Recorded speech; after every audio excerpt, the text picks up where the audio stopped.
Les Market Wizards, deuxième partie.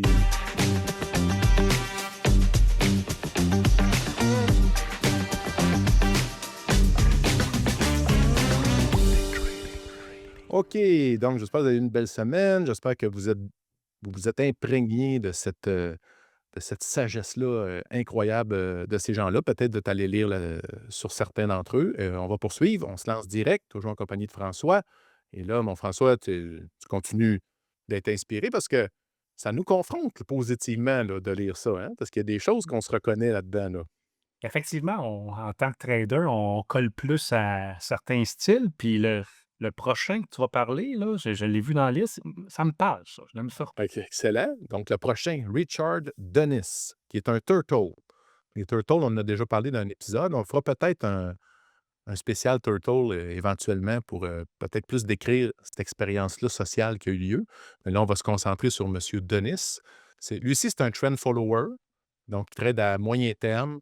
Puis c'est des règles très mécaniques, là. Tu sais, c'est pas. Il n'y a pas de l'intuition là-dedans. Puis lui aussi, tu vas aimer ça parce qu'il trade les commodités sur les futures, qui est comme le dada de François. Et donc, le bon coup, il est parti avec 1 000 $ empruntés pour aller dans le pit. Fait que François, il est passé par le même chemin, mais lui, c'était à Chicago. Il a transformé ça en dizaines de millions en suivant les tendances sur les commodités, puis les taux, puis donc les futures. Puis sa plus grande erreur, parce que lui, dans le fond, c'est un turtle, donc il a eu quand même un bon cours, là, on va se le dire là-dessus. Mais après les turtles, il a subi des lourdes pertes parce qu'il augmentait ses tailles inutilement sur des modèles qui fonctionnaient moins bien. Donc là, plus d'émotion peut-être. Puis ça montrait les limites du levier, tu sais, sur des anciens systèmes. Quand on dit qu'un système pas parce qu'il marche qu'il va marcher toujours, s'il s'est appuyé sur des vieux systèmes, puis il s'est mis à grossir ses positions, ça s'est mis à plus marcher. C'est comme ça un peu je l'interprète, là. Puis la leçon qu'on a à tirer de ça, tu pourras commenter après si tu veux, mais respecter les règles de tes systèmes. Respecte ton plan, follow your plan. On dit ça tout le temps, mais c'est un exemple typique de quelqu'un, quand il s'est trompé, qui a pas respecté son plan. Fait que toi aussi, Ouais. François, Oui, plan oui, puis ça me parle, ça. Augmenter ses positions dans un produit qui manque qui va en montrant les limites du levier, là, quand à un moment donné, il commence à manquer de la liquidité, là, c'est beau trancher 10, 15, 20 000 ou 50 000 contrats. À un moment donné, qu'on manque de liquidité, c'est pas le fun. Fait que c'est peut-être ça qui est arrivé lui aussi, hein, ouais, tu sais, il l'a mis là au bord de la clôture, comme on dit, puis là, il a dit: «Ben, je suis bon», fait que il est très bon. Mais il a augmenté ses tailles, puis à un moment donné, il manque de liquidité, puis exact. c'est ça, on Là, on peut l'a juste se tromper, puis le levier, il est fois 10, fois 100, puis ouais, on se fait ramasser. puis le levier, on en a parlé dans les autres épisodes aussi. Quand tu arrives à un point de saturation, le courtier, il t'oblige à liquider tes positions. Tu Ben, peux c'est pas ça. attendre. Il t'oblige. Il t'envoie un warning. Si tu le fais pas, 10 minutes après, tout se fait Ouais. automatiquement. C'est-tu bien fait, les courtiers de nos jours? C'est plus dans le temps du pit qu'il fallait C'est signer un ça. chèque ou. Mais lui, c'était quoi? Lui, il fallait que tu sais, lui, il y a quelqu'un qui l'a appelé: «Hey, hey, hey, Ah oui, oui, le fameux margin call, puis rajoute la hey, on a vu des histoires d'un sur le parquet. Faut que tu rajoutes l'argent dans le compte. Oui, oui, je vais t'envoyer ça dans 2 jours. Hey, aujourd'hui, ça marcherait plus de même, hein. exact, C'est pas ça exact, marcherait plus, ça ne fonctionne plus c'est ça. comme ça. Ils attendent pas après toi. Ils Ouais. vont réagir. On continue. Michael Marcus. Donc lui, c'est un autre style. C'est un trading discrétionnaire. Donc, il va faire de l'analyse technique, il va prendre la macro, puis tu sais, il y a un gros billet avec les tendances. Lui aussi, il aime ça, suivre les tendances, mais c'est vraiment ses décisions sont prises de façon discrétionnaire. Donc, il ne va pas toujours le décrire, tu sais, ce ne sera pas toujours la même structure d'analyse. C'est un swing trader, des positions qu'il prend. Il va trader les futures, les commodités, les devises. Puis son bon coup, il a transformé 30 000 $ en 80 millions sur sa carrière avec ce qu'il appelle des runs, là, tu sais, il y a des spectaculaires là, dans les grains puis les devises. Donc sa force, lui, c'était l'agriculture, les grains puis les devises. Quand tu dis spectaculaire, 30 000 à 80 millions, tu sais, des fois, on lit ça, tu dis: «Waouh, c'est bien capoté», mais OK, il a commencé avec 30 000, mais là, c'est un questionnement que j'ai, là. J'ai pas de réponse. Est-ce qu'à un moment donné, il y a du monde qui ont mis du cash avec lui? Est-ce que c'est juste son 30 000 qui s'est transformé en 80 millions ou à un moment donné, oups, tu sais, tu pars un fonds, tu as des investisseurs qui embarquent, puis tu sais, de façon générale, moi, j'ai l'impression que quand tu as du succès, puis que tu développes une structure, puis que tu crées un fonds, ben là, tu as du monde qui veulent embarquer avec toi, tu sais. C'est difficile pour moi d'imaginer ça, là. 30 000 en 80 millions, tout seul. Le dénominateur commun de tout le monde qu'on parle, là, puis je l'ai vécu, je l'ai vu, c'est les futures. C'est les OK. futures. L'effet de levier est énorme. Tu sais, présentement, le monde s'énerve avec des effets de levier de 200, 500, puis même 1000 pour un. Côté Forex, si vous saviez des produits que je transigeais puis qui existent encore, là, des effets de levier de 2000 pour un. Tabarouette. Donc, son 30 000 à 80 millions, j'ai pas de la misère à le croire. OK. Il peut avoir fait ça tout seul, j'en doute pas. Puis on va parler au passé parce que je savais pas c'était qui. Je l'ai googlé, puis je sais pas pourquoi, il est mort en 2023. Ah, Mais on va. Ouais, c'est ça. Mais bref, effectivement, il y a eu une belle run. De 30 000 à 80 millions, c'est pas pire, c'est pas pire. pas gênant. Peut pas Pas gênant. Puis lui, sa plus grande erreur, il a wipe out. Il a wipé out plusieurs fois au début. Donc, il a fait disparaître des comptes, là. Il a mis des capitaux, pouf, disparu. Il en remet un autre. Puis pourquoi? Ben, le surtrading, puis n'a pas coupé ses pertes. Fait que ça a failli même mettre fin à sa carrière. Donc, tu sais, c'est Mhm. capoté, là. Il aurait pu arrêter là, mais c'est devenu un franc succès. Mais qu'est-ce qu'il a appris? Il a coupé ses pertes, puis tassé son ego. C'est les leçons clés. L'ego, là, c'est incroyable. On en a parlé souvent. Que ce soit dans le trading ou dans n'importe quoi, moi, je trouve que l'ego, c'est un allié parce que c'est ça qui fait qu'on a confiance en soi. En même temps, c'est un ennemi parce qu'il nous fait adopter des comportements qui sont bizarres. C'est ça. Ça sera la leçon. Faites attention à votre ego. On continue avec Linda Rashke. Aucune idée sur ton nom de Attends, famille. laisse-moi Oui, deviner. ouais, vas-y. Oui. Laisse-moi deviner. Elle trade des futures. Oui, futures et actions. Et voilà. Mais elle est quand même, je l'ai vue souvent sur YouTube, puis c'est une rare femme. Tu sais, on n'en a pas beaucoup qu'on voit des femmes, mais si vous tapez son nom dans YouTube, vous allez avoir plein d'entrevues qui se font souvent, sur le parquet là, ou heu, dans des endroits publics là. D'après moi, elle trade avec plein d'autres mondes.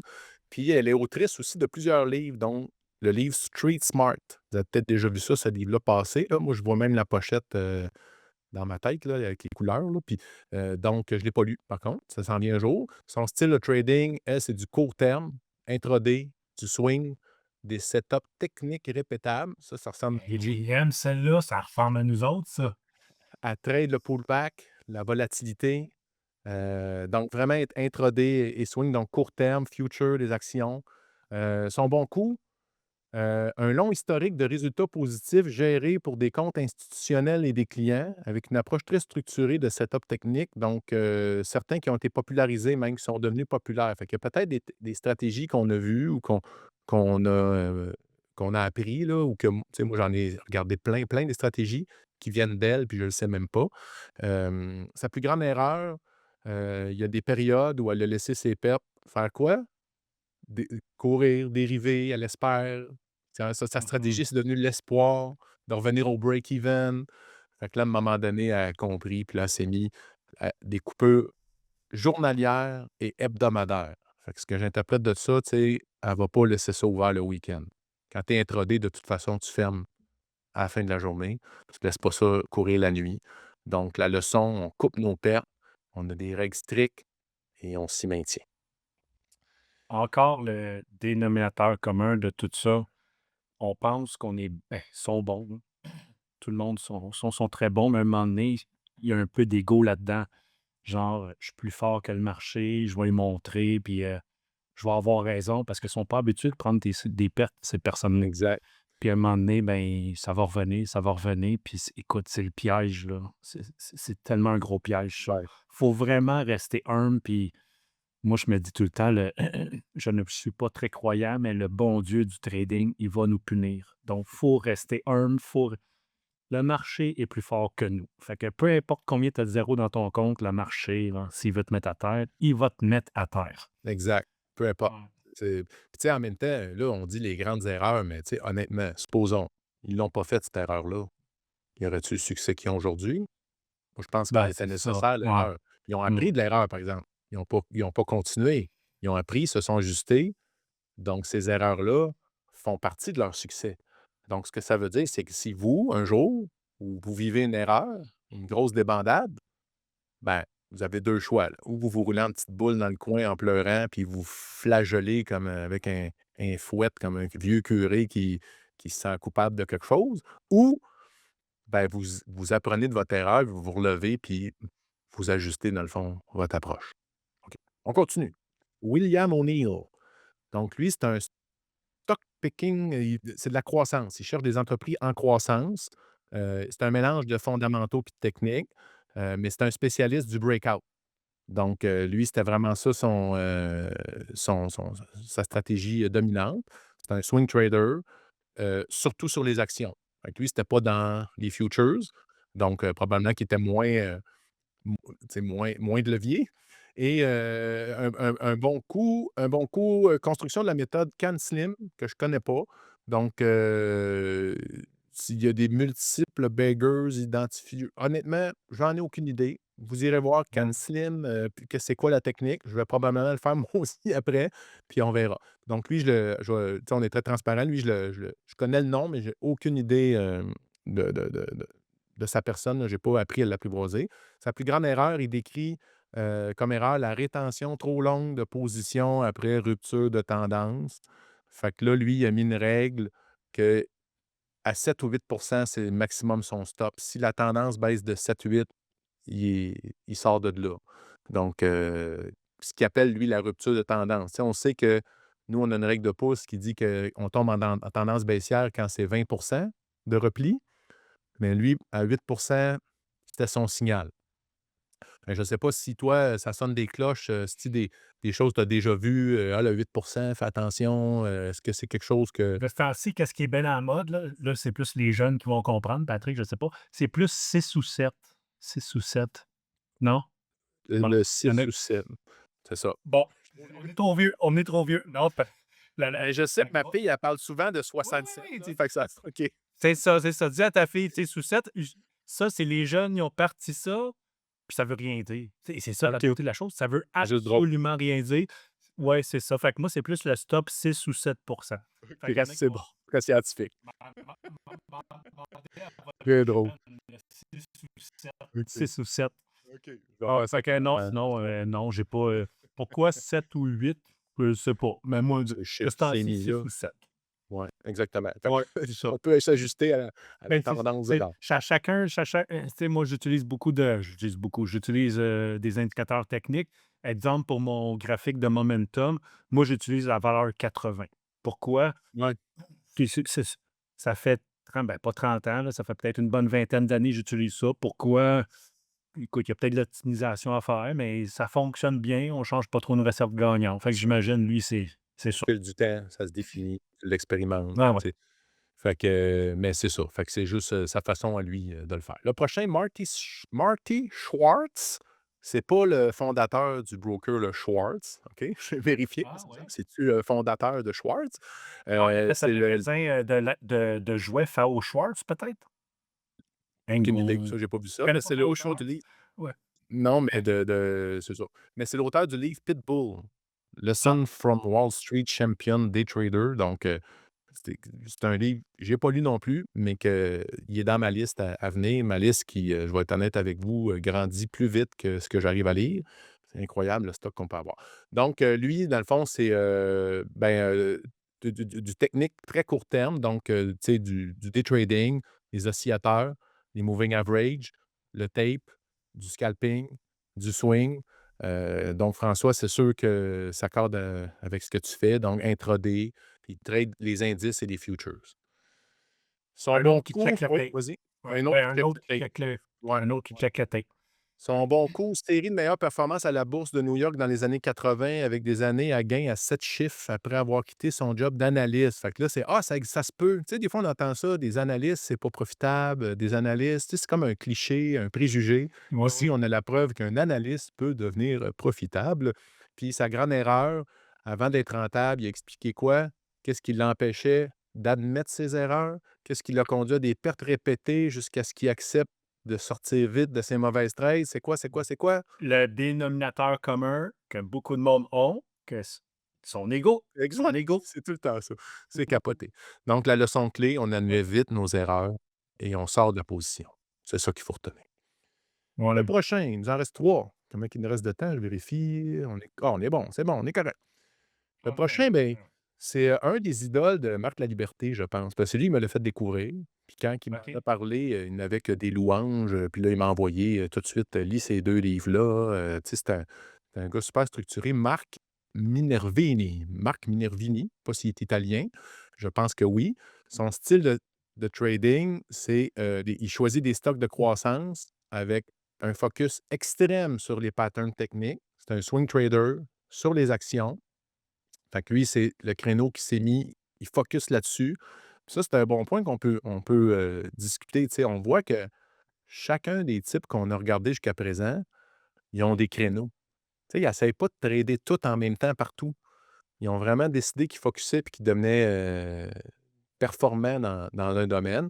Fait que lui, dans le fond, il a eu, écoute, c'est capoté, plusieurs années, plus que 100% annualisé dans son portefeuille qui était concentré. Donc, Mmh. accepter le risque de ne pas trop se diversifier. C'est pour ça qu'il y a eu des, puis sur les actions, là, pas sur des leviers 2000 pour un, là. Fait que OK, c'est ouais. intéressant à voir ça. C'est ça. Fait que sa plus grande erreur à ses débuts, il a tout perdu plusieurs fois. Donc, si ça fait 2 fois que vous blowez votre compte, ça se peut. OK? Découragez-vous pas. Vous avez des leçons à apprendre, par exemple. Vous avez peut-être des réflexions à voir. Puis là, il a développé sa méthode quantitative stricte avec des règles strictes. Donc, la leçon clé, respecte ton plan, puis mets des stops prédéfinis obligatoires. Ça J'écoute n'existe pas, ça. ouais, Pas de stop j'écoute loss. Patrick, puis c'est très triste. Tous ces noms-là, là, on sera jamais là-dedans, Patrick. Pourquoi? Pas- Ben, on pourrait, mais on le sera pas parce qu'eux autres, ils blowent tout leur compte. Ah À ouais. ils ont tout blowé leur compte. Moi, tu sais, j'étais arrivé proche, mais ça m'est jamais arrivé. Fait que je sais plus. Puis là, ça me tente pas de blower mon compte. J'aurais dû le faire quand j'étais jeune, mais là, C'est ça. Tu pas n'es pas rien. obligé, ton blow de compte. Puis, Non. ouais, effectivement. Ben, de toute façon, j'avais Ben, jamais c'est pas grave, imaginé de devenir un devenir officiellement un wizard, mais ben non, au lieu de se content au lieu d'avoir des milliards puis des portefeuilles de 100 qui ont gagné 100 millions eux autres, on va se contenter de 10, 15, 20, correct, là. Correct. chacun c'est ça, chacun son type, chacun Ben oui, ben oui. son affaire en tête. Le prochain, Edward Thorpe. Donc lui, c'est un, quant. Donc c'est Oh, de les fameux l'arbitrage qu'il Quen. fait. Fait que lui, tu sais, il va jouer entre 2 produits quand il y a comme une incongruité, puis il va profiter des ce que moi j'appelle les erreurs dans le marché, là, tu sais, puis il cherche beaucoup la neutralité aussi. Donc c'est ce que j'interprète de ça, c'est qu'il serait comme, ce qu'on appelle non directionnel, là. Donc il va peut-être plus aller chercher justement ces irrégularités-là que d'essayer d'attraper une tendance. C'est le pionnier du hedging delta. Vous avez déjà vu comment, on a peut-être déjà parlé dans le spécial options. Avec les options, on peut, se hedger en neutralisant notre delta. C'est lui qui a Le mis ça delta neutre. en place. C'est lui qui est comme le précurseur. C'est un joueur de blackjack. Fait que c'est un joueur de cartes. Donc c'est un gars à moyen terme. Il croit au hedging pour se protéger. Il va trader les options. Puis là, le mot est en anglais, mais les warrants. Puis ça, moi, je veux parler à François. C'est quoi ça, un warrants? C'est un c'est une option sur un stock, mais avec une plus longue expiration. OK. Puis ouais. C'est comme une garantie. Un warrant, Ouais, c'est une ouais, garantie. là OK. ouais, là, tu me fais une curveball, mais je suis Ouais. pas mal sûr que c'est ça, là. C'est une option plus long terme sur une action. OK. On pourra fouiller là-dessus. Moi, je suis curieux. Tu sais, j'ai jamais exploré cette avenue-là.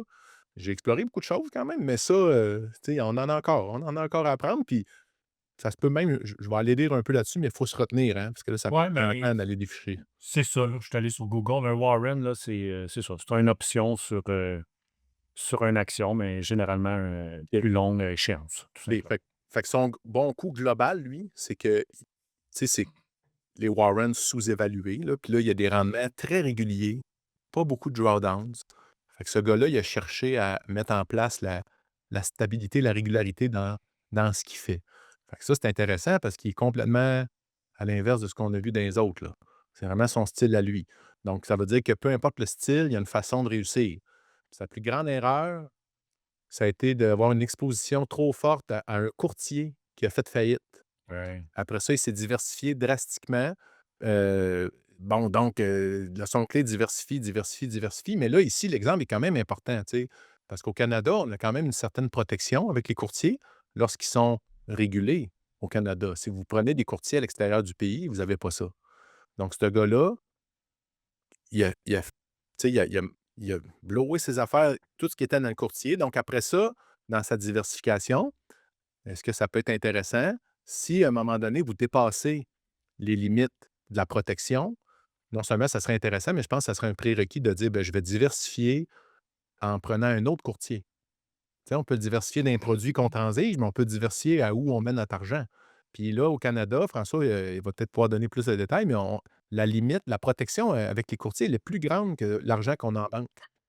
Ouais, c'est ça. Si vous avez, écoutez, je sais que ça peut être, c'est pas le problème de plusieurs personnes, là, mais si vous avez plus de 150 000, alors, si vous avez, exemple, 200 000 qui traînent dans un compte de banque normale, là, allez le mettre chez un courtier, même si vous ne voulez pas transiger. Juste ouvrir un compte chez un courtier, Interactive Broker ou Wealthsimple, parce que le fonds là, votre compte de banque normal, si on peut dire, je pense que c'est garanti jusqu'à 150 000. Puis un courtier, c'est jusqu'à 1 million. Fait que si vous avez un portefeuille puis vous avez 500 000 qui, j'espère que non, là, qui dort dans un compte normal, mais mettez-les chez un courtier. Ça va vous donner un peu de rendement. Puis votre argent va être sécurisé jusqu'à 1 million de dollars. Ouais. Puis pour revenir à ce que tu dis, là, le Edward Tark, là, j'ai Ouais. vu un peu là-dessus. Puis ben, j'ai lu, je le savais, il fait de l'arbitrage. Aujourd'hui, je ne sais plus si ça fonctionne beaucoup comme ça, mais quand j'ai débuté, au début de l'électronique, là, j'ai beaucoup de monde, puis je le faisais aussi. On faisait beaucoup, beaucoup d'arbitrage Canada-US, après ça, avec le taux de change. Il n'y avait pas d'algorithme qui faisait ça. Ouais. Donc, nous, on pouvait acheter puis on le faisait sur du fort volume, évidemment. Il n'y a pas beaucoup d'argent à faire si on fait une scène ou deux, là. Mais nous autres, on faisait une scène ou deux, mettons, sur 1000 actions ou sur 10 000 actions.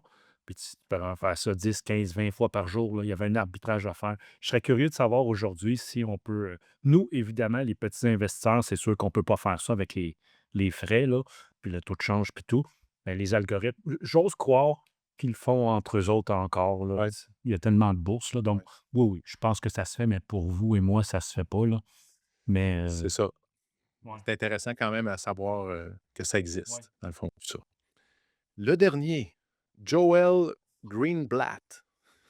Encore, j'ai le gros doute Vous quand ne je parle. connaissez pas son nom, mais je vous invite fortement à aller lire la façon qu'il investit, la fameuse Magic Formula. Allez dans ma communauté, là, j'ai déjà fait un post là-dessus.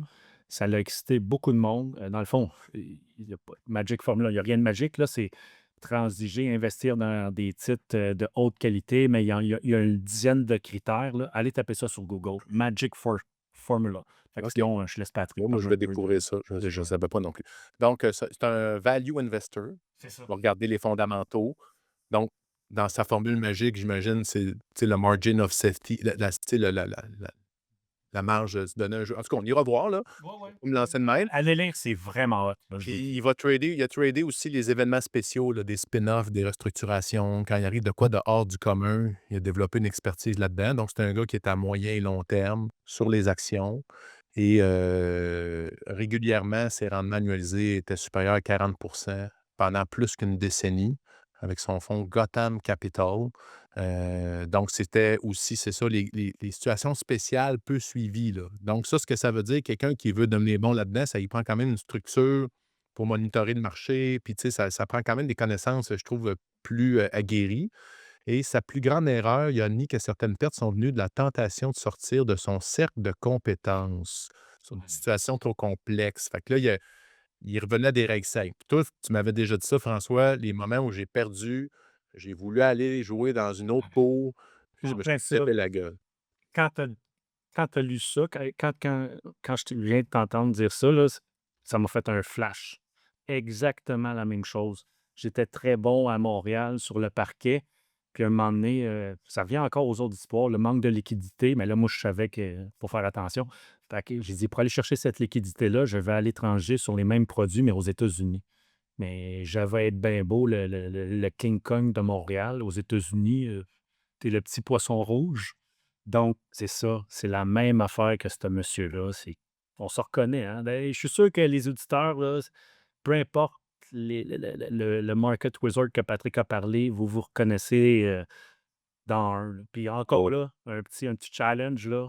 Patrick a lancé un challenge, moi j'en lance un autre. Est-ce qu'il y en a un qui est plus votre approche? Est-ce que vous reconnaissez dans un de ceux qu'on a nommés? Parlez-nous de Ouais, votre expérience par rapport. Essayez de faire une analogie avec un de ces Market ouais, Wizards-là. ouais. Sinon, regarde, je vais laisser Patrick finir, là, mais ben, je vais pas laisser Patrick Prends le finir. temps qu'il faut, prends le temps qu'il faut. Il y a pas Ouais, de ouais, ouais. Mais moi, je me reconnais dans tous ceux qu'on a nommés là, pour répondre au challenge. Euh, J'avoue le côté égo. Égo. Des fois, je me pense meilleur que le marché. Là, je le corrige, là. Je l'ai corrigé. Donc, je l'ai corrigé parce que ça m'a déjà coûté très cher. Mais moi, je me reconnais dans eux avec l'ego. Euh, Trop vouloir se diversifier. À un moment donné, t'es bon dans quelque chose, reste là. Tu sais, c'est correct de vouloir se diversifier, mais ouais, à un moment donné, focus ouais. sur qu'est-ce que tu es bon.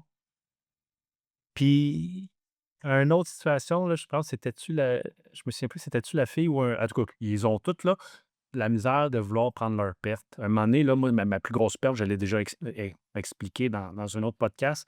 J'avais perdu 800 000 en quelques mois en ne voulant pas prendre de perte. Puis m'obstiner. Puis encore là, la plupart des douzaines de wizards qu'on a parlé, la même histoire. Ouais. Donc, je ne suis pas parmi cette liste-là, mais j'ai beaucoup de choses en commun avec ces Exact, personnes-là. Oui. exact. Moi aussi, j'ai envie de faire l'exercice, tu sais, où je m'identifie évidemment à diversification, là, ça, c'est quelque chose qui m'habite. Puis tu sais, diversification, là, c'est bien beau de dire ça de même, mais ça demande du travail, là. Tu sais, c'est pas vrai, là, qu'on Ah tu ouais. sais, il faut t'en cherches, puis il y a plein de produits qu'ils pourraient être bons, puis tu les fais pas parce que, oups, je vais être surexposé. Donc ça te demande beaucoup plus de travail si tu veux diversifier. Mais dans les lacunes, moi, je te dirais, puis tu l'as dit, puis tu me l'as déjà dit plein de fois: «Pat, là, telle affaire, ça marche, tu sais, reste avec ça, essaye pas d'aller». Puis moi, j'étais un grand curieux, Oui. défricheur, j'aime ça, ça fait partie de mon plaisir. Fait que là, j'en suis conscient. Est-ce que je coupe ça puis je brime mon bonheur ou je travaille avec ça? Fait que moi, ce que j'ai décidé de faire là-dedans, c'est tout simplement de dire: «OK, je continue d'explorer, je vais me garder une retenue, tu sais, parce que ça pourrait prendre beaucoup de mon espace dans ma semaine, tu sais, de lire, d'écouter des YouTube, tu sais, d'explorer des nouvelles avenues. Mais quand j'en trouve, une avenue qui m'intéresse, ben, je ne vais pas avec l'argent tout de suite.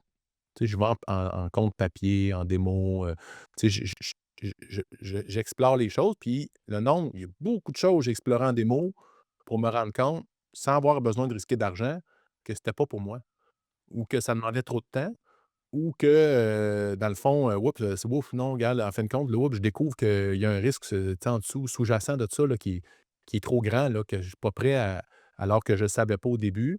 Fait que quand on a vécu toutes sortes de situations, ben, ça nous permet, tu sais, de voir comment on réagit là-dedans. Fait que ça fait partie de ma vie, puis, tu sais, j'en essaye tout le temps, puis, tu sais, en même temps, comme on a dit, ça se peut que ce qu'on fait aujourd'hui ne marchera plus tard, donc il faut quand même rester curieux, il faut rester ouvert, mais c'est l'équilibre. Moi, je vois ça de même. Tu sais, c'est est-ce Non. que je Sinon, capitalise sur ce que je suis bon, là? C'est ça. pour faire du pouce, là, parce que là, on est juste entre toi puis moi. Là. Juste toi puis moi. Euh, Qu'est-ce que je veux dire? T'es un amateur de l'avou, comme moi, Oui. transiger les options. Puis tu parles de choisir des titres, puis de faire. Il y a beaucoup de recherches à faire. Je vais te simplifier un peu ta recherche, puis je pense que je vais te faire découvrir à toi. Puis s'il y a jamais du monde qui nous écoute, ça peut être, Hasard. ça peut être par hasard, ça peut être utile pour toi aussi, pour vous aussi. Patrick et moi, on fait la roue. Le gros défi, c'est d'aller chercher des titres de qualité, d'extrêmement de qualité. Puis pas j'ai découvert, mais depuis un certain temps, je regarde un fonds, Nobl, pour Ah Noble, bon? j'imagine. Oui. C'est les grands aristocrates, c'est les aristocrates Ouais, aux ouais, ouais. États-Unis. Puis Patrick, lorsqu'il fait ses choix de titres de roue, pour Patrick, c'est important d'avoir un dividende quand même assez important. Ça fait partie de ses critères. Puis pour moi aussi, mais là, je vais un peu plus m'attarder à ce ETF-là. Allez ouvrir le ETF, là, il y a plusieurs titres, puis ça va être des titres que vous aurez jamais entendu parler. Puis pourtant, c'est des titres d'extrême qualité qui font de l'argent et qui donnent un dividende. Donc, si vous êtes amateur de roues, oui, on peut regarder les titres du Nasdaq, on peut regarder les titres du S&P 500. Mais si vous voulez des titres relativement, je vais dire stable. On va dire stable dans le temps, qui donnent un dividende, et puis stable, qui font beaucoup d'argent, puis grandement stable, des compagnies matures. Des compagnies matures, allez regarder NOBL. À l'intérieur de ce fonds-là, il y a des titres, là, je vous le dis, il y a des pépites d'or. OK. Donc, pourquoi Ben, je écoute, parlais de ça? Je vais juste faire une parenthèse, puisque Patrick, il disait, tu sais, il est curieux, il aime c'est ça, c'est là que ça l'a allumé. Il dit, Patrick est curieux, il cherche, mais ça va aider Patrick, ça va m'aider, puis ça peut sûrement vous aider. fait que Donc, là, le je fonds le comme dis. tel, le FNB Oui. comme tel, mais toi, ce que tu discutes, c'est d'aller voir qu'est-ce qu'il y a dedans, Ben, pas c'est ça, juste le FNB. il y a la façon facile, quelqu'un qui dit: «Ah, ben moi, je veux des titres à dividendes, des titres qui rapportent beaucoup de dividendes, puis des affaires stables». Bien, vous pouvez, puis là, c'est pas des recommandations d'achat ou de vente, mais vous Mmh. pouvez posséder le titre NOBL. Puis ça, c'est un ETF qui regroupe les plus grosses compagnies aux États-Unis qui ont les plus gros dividendes. Donc, c'est génial, là. Mais là, si vous voulez faire du cherry picking, puis avoir, selon votre stratégie, bien, allez ouvrir le ETF, puis regardez les titres là-dedans, je vous le dis. Je ne l'ai pas fait, là, mais cet après-midi, je m'en vais me faire une watch list, puis ça va être seulement des titres de même. Fait que si Wow, vous êtes amateur de roues, d'options, il y a des bonnes stratégies à faire sur ces titres-là. excellent. Ben, écoute, Ouais. merci beaucoup. Je vais m'attarder très certainement là-dedans. Juste Ouais, pour les auditeurs, là, tu sais, c'est ça, mais c'est important ce que tu as dit. Quand tu dis que c'est pas une recommandation, tu sais, on le dit souvent, mais c'est un fait. Parce que regardez bien, mettons que François, il dit NOBL, ça, c'est vraiment bon. Puis de un, c'est diversifié aussi là-dedans, probablement, mais là, je ne sais pas à quel tu sais, ratio la diversification.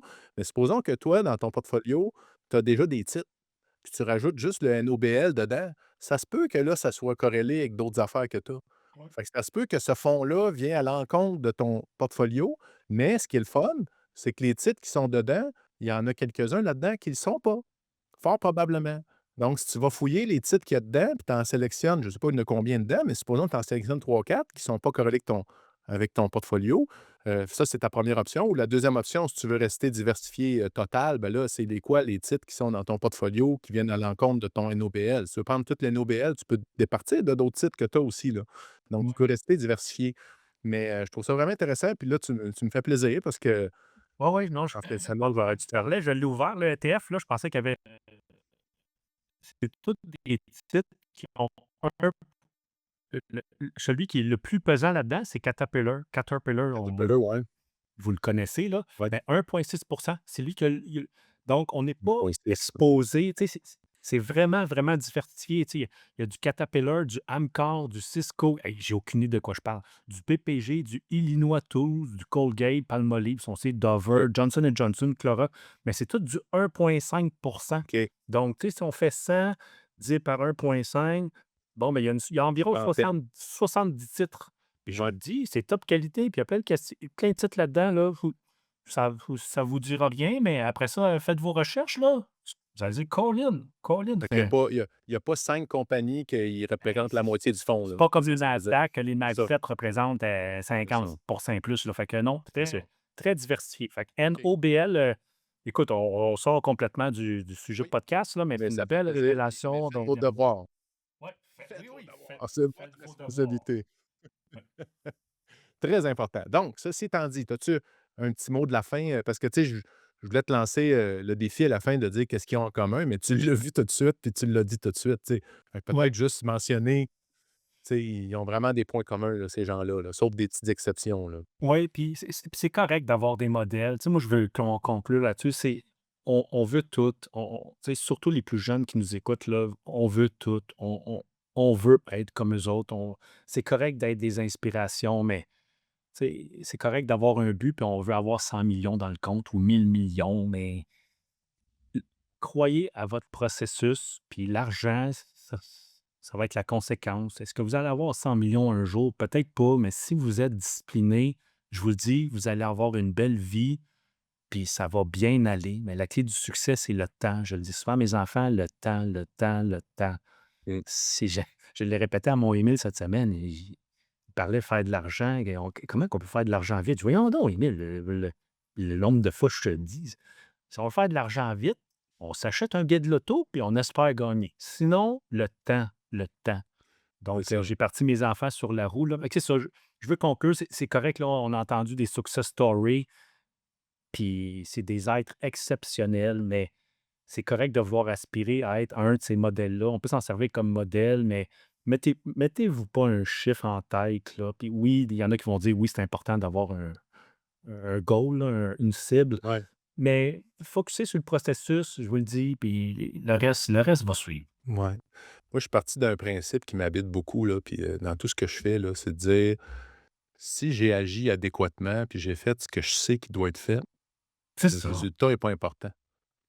Mais si j'ai pas fait ce qui doit être fait, puis que j'ai pas agi adéquatement, puis que j'ai un échec au bout, c'est vraiment de ma faute, là. Tu comprends? C'est ça, ouais. C'est sûr, c'est facile à dire, les résultats pas importants. Mais tu sais, quelqu'un qui, tu vas dire, il perd sa maison, mais c'est parce qu'il a pas fait ce qu'il fallait qu'il fasse. Tu comprends? C'est Ouais, ça ouais. la vérité. Donc, quand on agit, puis là, c'est follow the process, tu sais, faire Ouais. confiance au processus, pas regarder juste les chiffres. Puis ton fils qui disait ça, qui est une question qu'on s'est tous déjà posée. Ben oui. Comment faire vite ou comment en perdre vite aussi, tu sais. C'est ça C'est l'affaire. ça. Ça vient avec le risque. C'est ça. Très bon point. Fait que là, on retient leur focus primaire, gestion du risque, couper rapidement les pertes. L'ego, c'est l'ennemi numéro un. Ah oui. Fait que là, ne pouvez pas dire que vous ne l'êtes pas fait dire, là. Fait que, tu sais, est-ce qu'on devrait s'en inspirer? Vous répondez vous-même. Moi, ma réponse est très claire. Écoute, c'était vraiment, pour moi, très révélateur. Puis c'était une belle conciliation rapide, là, de 12 personnes à grand, grand, grand succès, là. Pas juste un petit coup, en l'air, là, de carrière, de leur vie au complet, là, qui est reconnu par ses pairs en plus, là. Pas quelqu'un qui fait semblant sur YouTube, là. Vous comprenez? Des vraies personnes qui ont du succès.